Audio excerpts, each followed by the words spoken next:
நண்பர்களே, இந்த அலங்காரத்தை கலர் பேப்பர் என்று நினைக்க வேண்டாம்.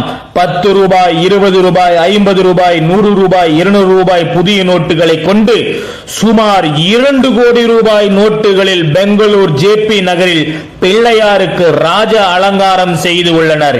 இந்த அலங்காரத்தை காண தினம் தினம் பக்தர்களை காந்தம் போல் சுண்டி இழுக்க பக்தர்களும் கூட்டம் கூட்டமாய் இந்த கோவிலுக்கு படையெடுத்து வருகின்றனர். அந்த அளவுக்கு பக்தர்களின் கண்களுக்கு இந்த அலங்காரம் விருந்து படைத்துள்ளது. நண்பர்களே, சுமார் 150 நபர்கள் 25 நாட்கள் இந்த அலங்காரத்தை அலங்கரித்து உள்ளனர். நண்பர்களே, இந்த அலங்காரத்தை வரும் 24/9/2023 வரை காணலாம் என்று கோவில் நிர்வாகம் அறிவித்து உள்ளனர். இந்த வீடியோவை பார்க்கும் நீங்கள் கண்டிப்பாக ஷேர் செய்வீர்கள் என்ற நம்பிக்கையில் புயல் பிரகாஷ் ஆகிய நான்